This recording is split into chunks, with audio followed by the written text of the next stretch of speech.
ವೃಷಭ ರಾಶಿ 2026 ಯುಗಾದಿ ವರ್ಷ ಭವಿಷ್ಯ. ವೃಷಭ ರಾಶಿಯವರಿಗಂತೂ ಬಹಳ ಅದ್ಭುತವಾದಂಥ ದಿನಗಳನ್ನು ನಿರೀಕ್ಷೆಯನ್ನು ಮಾಡಬಹುದು. ಯಾಕಂತ ಹೇಳಿದ್ರೆ ನೋಡಿ, ವೃಷಭ ರಾಶಿಗೆ ಶನಿಯ ದೃಷ್ಟಿ ಸಂಪೂರ್ಣವಾಗಿದೆ.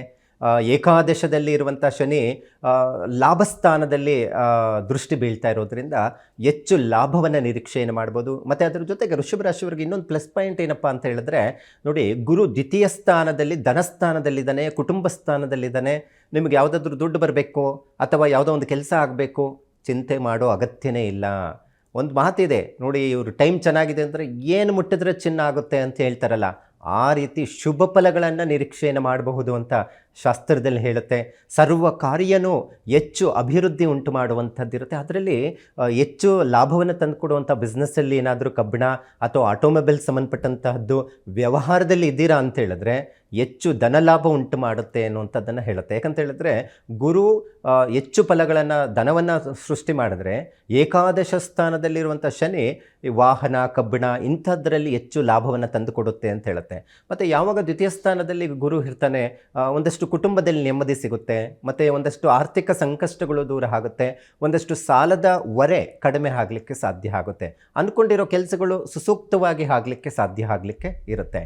ಇನ್ನು ಮಾರ್ಚ್ ಶುಕ್ರ ಶನಿಯ ಸಂಯೋಗ ಒಂದಷ್ಟು ಬಹಳ ವರ್ಷಗಳ ನಂತರ ಈ ಸಂಯೋಗ ಅಂತ ಹೇಳ್ತೀವಿ. ಯಾಕಂತ ಹೇಳಿದ್ರೆ ಯಾವಾಗಲೂ ಅಷ್ಟೇ, ಪರಮೋಚ್ಚ ಸ್ಥಾನಕ್ಕೆ ಶುಕ್ರನ ಪ್ರವೇಶ, ಅದ್ರ ಜೊತೆಗೆ ಶನಿ ಸರ್ವಯೋಗಕಾರಕ ಶನಿಯ ಜೊತೆ ಸಂಯೋಗ ಆಯಿತು ಅಂದರೆ ಬಹಳ ಉತ್ತಮವಾದಂಥ ಫಲಗಳನ್ನು ನಿರೀಕ್ಷೆ ಮಾಡ್ಬೋದು. ಅದನ್ನೇ ನಾವು ಹೇಳೋದು, ಏನೇ ಕೆಲಸಕ್ಕೆ ಕೈ ಹಾಕಿದ್ರು ಜೀವನದಲ್ಲಿ ಒಂದಷ್ಟು ಬದಲಾವಣೆ ಕಾಣಬಹುದು. ಅದು ಸುಖ ಸಂಪತ್ತು ವೃದ್ಧಿ ಆಗುವಂಥದ್ದು, ಐಷಾರಾಮಿ ಜೀವನವನ್ನು ನಡೆಸುವಂಥದ್ದು, ಒಂದು ಹೊಸ ಹೊಸ ಮೂಲಗಳಿಂದ. ಅಂದರೆ ಯಾವುದೋ ಒಂದು ಎಕ್ಸ್ಪೆಕ್ಟ್ ಮಾಡ್ಕೊಂಡಿರ್ತೀರ, ಯಾವುದೋ ದುಡ್ಡು ಬರುತ್ತೆ, ಇದರ ಮೇಲೆ ಇನ್ವೆಸ್ಟ್ಮೆಂಟ್ ಮಾಡಿದ್ರೆ, ಅಥವಾ ಹೂಡಿಕೆ ವಿಚಾರದಲ್ಲಿ ಷೇರು ಇನ್ವೆಸ್ಟ್ಮೆಂಟ್ ಮಾಡುವಂಥವ್ರಿಗಾಗ್ಬೋದು, ಅಥವಾ ಹೊಸದಾಗಿ ಬಿಸ್ನೆಸ್ ಮಾಡುವಂಥವ್ರಿಗಂತೂ ಬಹಳ ಲಾಭವನ್ನು ತಂದು ಕೊಡುತ್ತೆ ಅಂತ ಹೇಳುತ್ತೆ.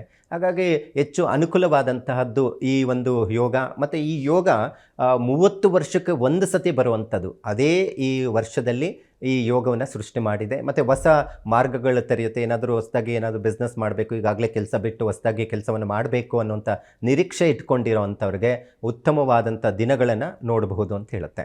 ಇನ್ನು ಏಪ್ರಿಲ್ 29 ನಂತರ ಏನಾದರೂ ಸ್ವಂತ ನೀವಿರುವಂಥ ಕೆಲಸವನ್ನು ಬಿಟ್ಟು ಸ್ವಂತ ಬಿಸ್ನೆಸ್ಗೆ ಕೈ ಹಾಕುವಂಥದ್ದು ಕಂಡುಬರುತ್ತೆ. ಅನ್ಕೊತೀರ ಏನಾದರೂ ಮಾಡಬೇಕು, ಏನಾದರೂ ಫಲಗಳು ಕೊಡುತ್ತೆ ಅನ್ನುವಂಥದ್ದು. ಆದರೆ ಏನೇ ಬಿಸ್ನೆಸ್ ಮಾಡಿದ್ರೂ ಆಲೋಚನೆ ಮಾಡಿ. ಯಾಕಂದರೆ ಜೂನ್ 1 ತನಕ ನಿಮಗೆ ಏನೇ ಕೈ ಹಾಕಿದ್ರೂ ಉತ್ತಮ ಫಲಗಳನ್ನು ನಿರೀಕ್ಷೆಯನ್ನು ಮಾಡಬಹುದು.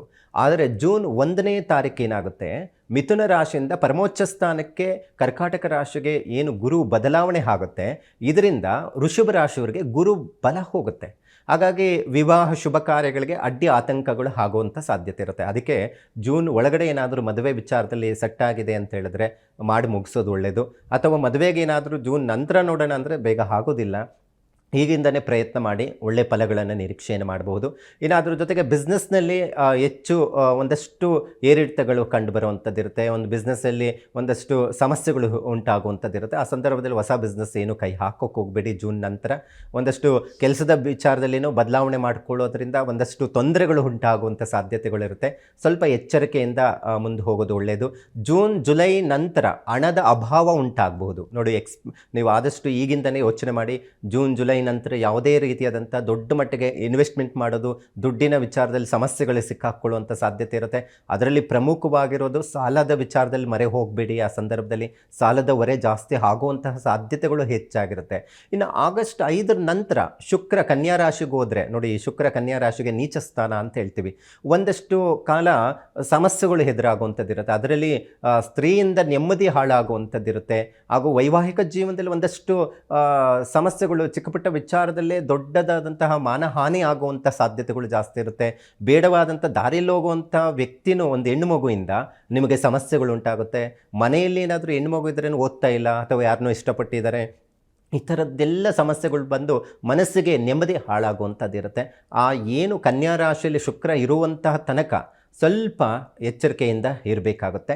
ಇನ್ನು ಅಕ್ಟೋಬರು ನಾವು 17 ನಂತರ ನಾವು ನೋಡೋಕೆ ಹೋದರೆ ಶುಕ್ರ 6ನೇ ಮನೆ ಸ್ವಕ್ಷೇತ್ರಕ್ಕೆ ಹೋಗೋದ್ರಿಂದ ಒಂದಷ್ಟು ಅದು ನೀಚ ಸ್ಥಾನದಿಂದ ಬೇರೆ ಬದಲಾವಣೆ ಆದಾಗ ಒಂದಷ್ಟು ಒಳ್ಳೆ ಫಲಗಳನ್ನು ನಿರೀಕ್ಷೆ ಮಾಡ್ಬೋದು. 6ನೇ ಮನೆ ಸ್ವಕ್ಷೇತ್ರ ಆಗಿರೋದ್ರಿಂದ ಒಂದು ಪ್ಲಸ್ ಪಾಯಿಂಟು, ಯಾವುದೇ ರೀತಿಯಂಥ ದೊಡ್ಡ ಮಟ್ಟಿಗೆ ತೊಂದರೆ ಆಗೋದಿಲ್ಲ. 6ನೇ ಮನೆ ಯಾವಾಗಲೂ ಸಾಲ, ಋಣ ಇಂಥದ್ದನ್ನು ಹೇಳುತ್ತೆ.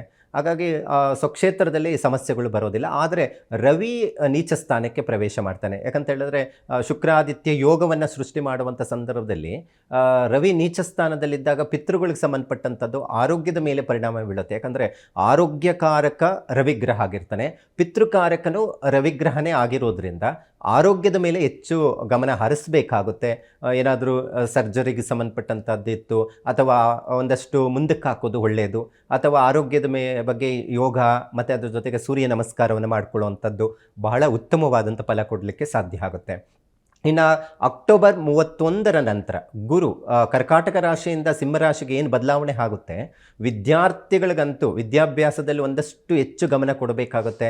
ಒಂದಷ್ಟು ಎಜುಕೇಷನ್ ವಿಚಾರದಲ್ಲಿ ಕಿರಿಕಿರಿ ಆಗಬಹುದು. ಸ್ವಲ್ಪ ಹೆಚ್ಚಿನ ಮಟ್ಟಿಗೆ ಎಜುಕೇಷನ್ ವಿಚಾರದಲ್ಲಿ ಗಮನ ಕೊಡಿ. ಮತ್ತು ಅದ್ರ ಜೊತೆಗೆ ಕೇತು ಸಂಯೋಗ, ಯಾಕಂದರೆ ಕೇತು ಯಾವಾಗಲೂ ಅಷ್ಟು ವಿದ್ಯಾಭಂಗವನ್ನು ಉಂಟು ಮಾಡುತ್ತೆ.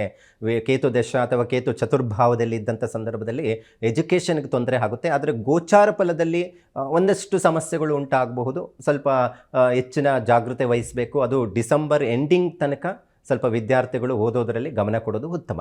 ಇನ್ನು 2027 ಜನವರಿ ನಂತರ ಕುಜ ಮತ್ತು ಗುರು ಸಂಯೋಗ ಸ್ವಗೃಹ ಯೋಗವನ್ನು ಉಂಟು ಮಾಡುತ್ತೆ ಅಂತ ಹೇಳುತ್ತೆ. ಕನಿಷ್ಠ ಪಕ್ಷ ಒಂದು ಸೈಟ್ ಆದರೂ ನೀವು ಖರೀದಿ ಮಾಡ್ತೀರಾ, ಮನೆ ಕಟ್ಟಲಿಕ್ಕೆ ಪ್ರಾರಂಭ ಮಾಡ್ತೀರಾ, ಒಂದಷ್ಟು ದುಡ್ಡಿದೆ ಅಂತ ಹೇಳಿದ್ರೆ ಎಕರೆಗಳ ಗಟ್ಟಲೆ ಭೂಮಿಯನ್ನು ಖರೀದಿ ಮಾಡುವಂತಹ ಯೋಗ ನಿಮಗೆ ಉಂಟಾಗುವಂಥ ಸಾಧ್ಯತೆ ಇರುತ್ತೆ.